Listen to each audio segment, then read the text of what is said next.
Hello friends, welcome back to my channel. मैं हूं आपकी friend Varsha. Friends, I hope आप सबकी जन्माष्टमी बहुत अच्छी गई होगी। आप लोगों ने बहुत अच्छे से इस चीज़ को सेलिब्रेट किया होगा। किस किस तरह से आपने सेलिब्रेट किया, प्लीज़ कमेंट सेक्शन में ज़रूर शेयर कीजिएगा। स्टार्ट करते हैं। और हम कल क्लास नहीं कर पाए थे क्योंकि कल बहुत सारा काम होता है, आप सबको पता है, फेस्टिवल पर। तो मैं क्लास नहीं कर पाई थी, तो उसके लिए आई एम रियली सॉरी।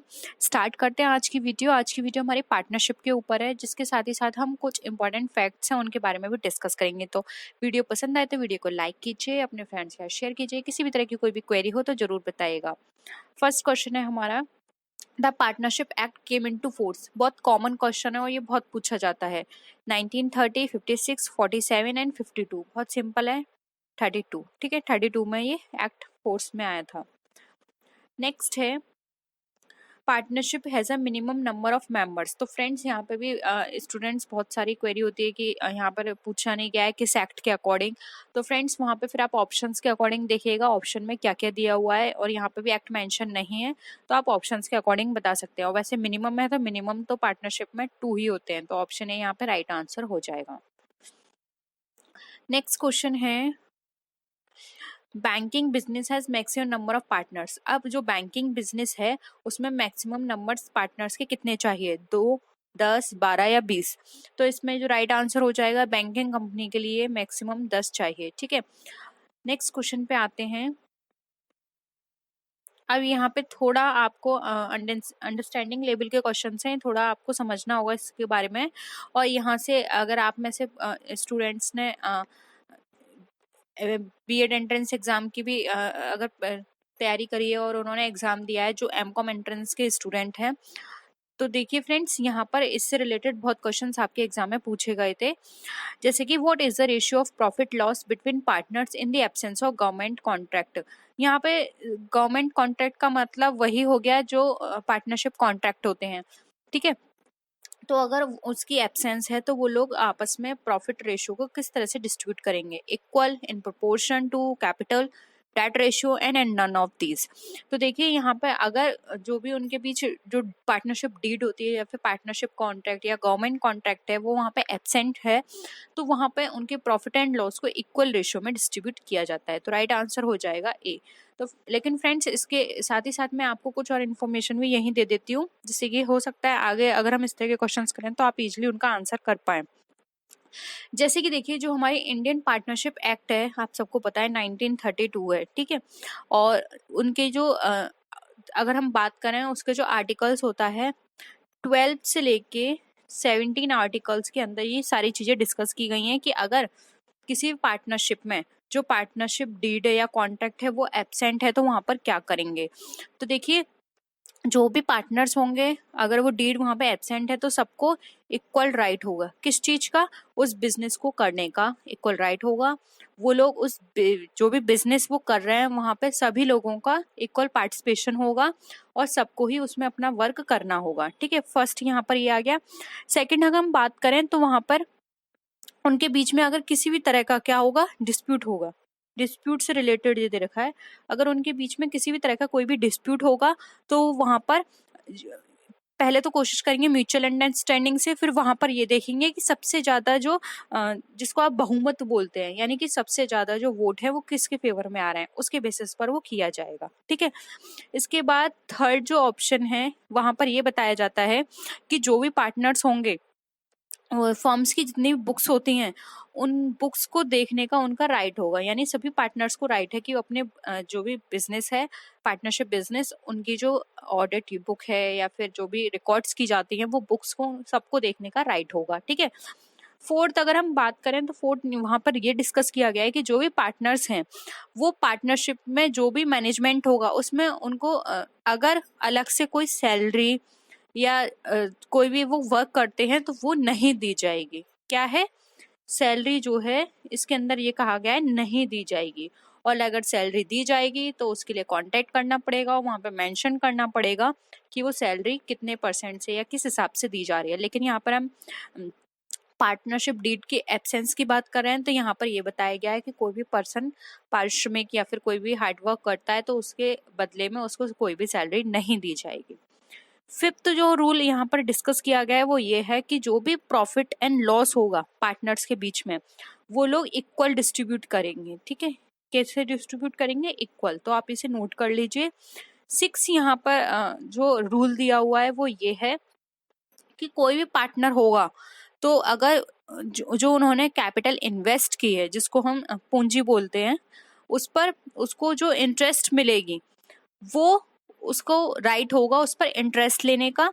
और ऐसा ब्याज जो इंटरेस्ट होगी वो सिर्फ प्रॉफिट में से दी जाएगी। कहाँ से दी जाएगी? वो प्रॉफिट में से दी जाएगी। ठीक है, ये तो इस तरह की सारी चीजें यहाँ पर मेंशन की गई हैं। तो और भी इसी तरह के क्वेश्चंस आएंगे तो हम धीरे धीरे उनको डिस्कस करते रहेंगे जिससे कि आपकी अंडरस्टैंडिंग बने। और इस तरह के questions BCom, MCom, B.Ed entrance exam, net exam, किसी भी तरह के आप एग्जाम दे रहे हैं, इस तरह के क्वेश्चंस जरूर पूछे जाते हैं। नेक्स्ट आते हैं, profit and loss should be shared in partnership. अब जो प्रॉफिट एंड लॉस है वो पार्टनरशिप में किस रेशियो में डिस्ट्रीब्यूट किया जाएगा? अब यहाँ पर देखिए क्वेश्चन वही है जो भी मैंने डिस्कस किया थे, लेकिन यहाँ पर क्या है, ऑप्शंस अलग हैं। इसलिए मैं आपसे बोलती हूँ कि आप अगर आपको कॉन्सेप्ट पता होंगे तो आप ऑप्शंस बिना देखे भी उस चीज को इजिली रिकॉल कर सकते हैं कि किस सिचुएशन में क्या आंसर होगा। अब यहाँ पे क्या है, ऑप्शंस बदल गए। ऑप्शंस है in the same proportion, in proportion to capital, according to partnership deed and none of the above. ठीक है, अब यहाँ पर प्रॉफिट एंड लॉस किस रेशियो में शेयर किया जाएगा? तो यहाँ पर ऑप्शंस के अकॉर्डिंग देखें तो देखिए ऑप्शंस के अकॉर्डिंग यहाँ पर राइट आंसर हो जाएगा अकॉर्डिंग टू पार्टनरशिप डीड। ठीक है, लेकिन अगर ये वाला ऑप्शन यहाँ पे गिवन नहीं होता है तब आंसर क्या होगा? इक्वल। ठीक है, ये याद रखिएगा, तब आंसर हो जाएगा इक्वल। नेक्स्ट है, a common partnership can have a maximum number of partners. यानी कि कॉमन पार्टनरशिप जो है, कॉमन का मतलब है जिसका कोई पर्पस नहीं है। कुछ पार्टनरशिप ऐसे होते हैं जो पर्पस से स्टैब्लिश की जाती हैं। ठीक है, या किसी टाइम पीरियड के अकॉर्डिंग, जो अगर हम डिवाइड करें फर्दर उनको तो नेचर में आती हैं, टाइम ड्यूरेशन के बेसिस पर आती हैं। लेकिन यहाँ पे कॉमन पार्टनरशिप की बात की जा रही है तो उसमें मैक्सिमम कितने पर्सन होंगे? 2, 20, 10 एंड 4।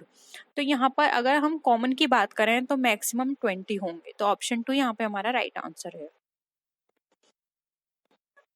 नेक्स्ट क्वेश्चन है, in which account is shown the decrease in the value of the property and increase in the value of the liability। यानी कि ऐसी कौन सा अकाउंट है जिसके अंदर अगर हमारे किसी भी असेट्स में के प्राइस में कमी आ रही है, यानी कि वैल्यू उसकी डिक्रीज हो रही है, और जो हमारी लाइबिलिटी है उसके वैल्यू में इंक्रीजमेंट हो रहा है, तो वो हमारे किस अकाउंट में दिखाया जाता है? In capital account, on the debtor side of revaluation account, या फिर on the creditor side of the revaluation account, या फिर नन ऑफ दीज। तो देखिए यहाँ पर अगर हम बात करें इसकी, तो यहाँ पर ये बोल रहा है संपत्ति के मूल्य में कमी और दायित्व के मूल्य में वृद्धि। तो इससे क्या हो गया? आप यहाँ पर, तो यहाँ पर जो सारी चीजें किसके बेसिस पे की जा रही हैं? रिवैल्यूएशन, यानी जो हम असेट्स का द्वारा से रिवैल्यूएशन कर रहे हैं। तो यहाँ पर ये सारी चीजें, इस तरह की कंडीशंस हमारी सारी डेबिट साइड में शो की जाएंगे, जिसको हम डेटर साइड भी बोलते हैं।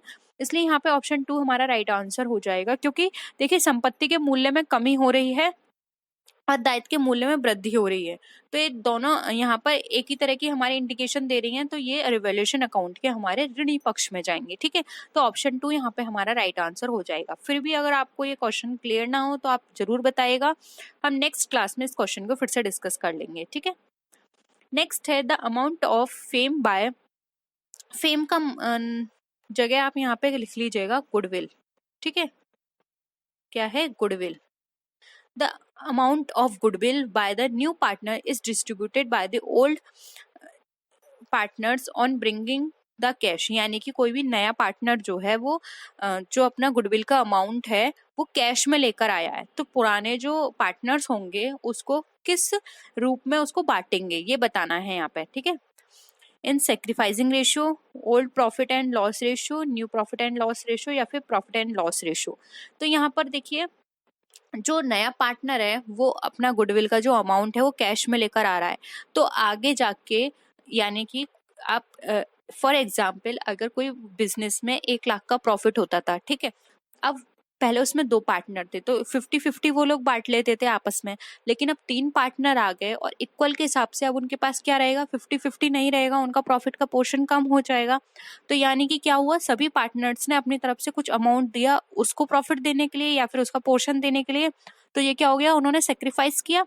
इसीलिए जिस अमाउंट परसेंटेज से या फिर जितना अमाउंट से वो लोग सेक्रीफाइस करेंगे, उसी रेशियो में उनको ये वाला जो गुडविल का अमाउंट है वो डिस्ट्रीब्यूट कर दिया जाएगा। ठीक है, तो ऑप्शन ए यहाँ पे राइट आंसर हो जाएगा, यानी कि जितना उन्होंने अपने पास से सेक्रीफाइस किया है उसको प्रॉफिट एंड लॉस में पोर्शन देने के लिए, उतना ही उसी रेशियो में उसको ये गुडविल का अमाउंट पे कर दिया जाएगा, जिसको बोलते हैं सेक्रीफाइसिंग रेशियो। ठीक है, तो सेक्रीफाइसिंग रेशियो में ओल्ड पार्टनर्स उसके गुडविल अमाउंट को ले लेंगे। नेक्स्ट है रिवैल्यूएशन अकाउंट इज। अब आपको बताना है जो हमारा रिवैल्यूएशन अकाउंट होता है वो किस तरह का अकाउंट होता है, personal account, real account, nominal account या फिर नन ऑफ दीज।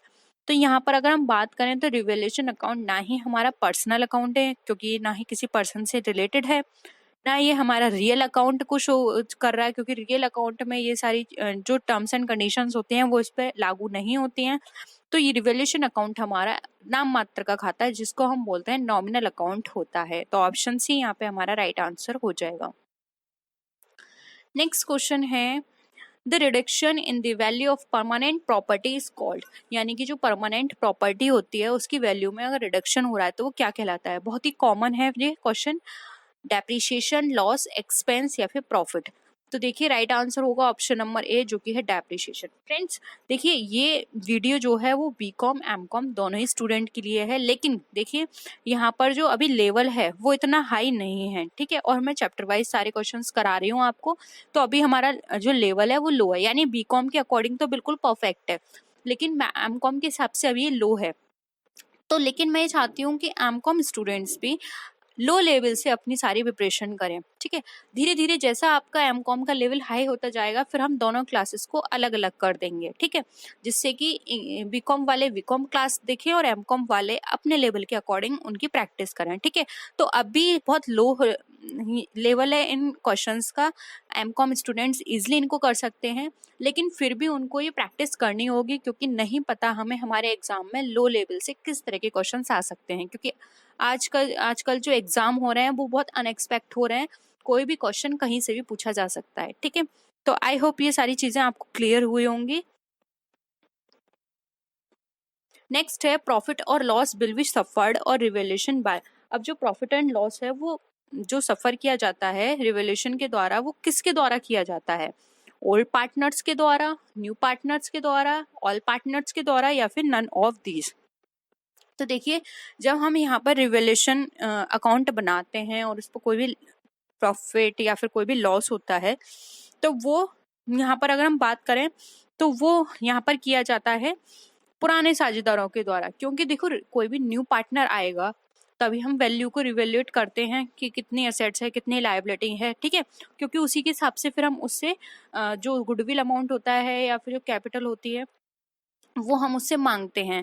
तो वो जब अपना पोर्शन लेकर आ रहा है तो वो इस तरह की चीजों में अपना पार्टिसिपेशन क्यों करवाएगा, तो वो किया जाता है सिर्फ ओल्ड पार्टनर्स के द्वारा। इसलिए यहाँ पे ऑप्शन 1 यहाँ हमारा राइट आंसर हो जाएगा। नेक्स्ट क्वेश्चन है लैक ऑफ लायबिलिटी। अब लायबिलिटी में कमी आ रही है किसी भी तरह की, तो वो क्या शो करती है, लॉस को, प्रॉफिट को, एक्सपेंस को या फिर रिसीप्ट को। तो अगर हमारी लायबिलिटी में कमी आ रही है तो ये तो सीधे सीधे हमारा प्रॉफिट बता रही है, यानी कि ठीक है, तो ऑप्शन बी यहाँ पे हमारा राइट आंसर हो जाएगा। नेक्स्ट है new ratio minus old ratio, यानी कि न्यू रेशियो में जब हम माइनस करते हैं ओल्ड रेशियो को तो हमारा कौन सा रेशियो बनता है, हमें ये बताना है। ठीक है, तो न्यू रेशियो को जब आप माइनस करेंगे ओल्ड रेशियो से तो ऑप्शंस हैं profit and loss ratio, sacrificing ratio, profit yield ratio या फिर नन ऑफ दीज। तो राइट आंसर हो जाएगा ऑप्शन नंबर सी जो कि हमारा प्रॉफिट यील्ड रेशियो। ठीक है, तो ऑप्शन 3 यहाँ पे हमारा राइट आंसर होगा। आई होप क्वेश्चंस आपको पसंद आए होंगे। वीडियो पसंद आई तो वीडियो को लाइक कीजिए, फ्रेंड्स के साथ शेयर कीजिए। किसी भी तरह की कोई भी क्वेरी हो तो प्लीज जरूर बताइएगा। नेक्स्ट वीडियो में फिर मिलते हैं और अच्छी वीडियोस के साथ, तब तक के लिए टेक केयर, बाय बाय।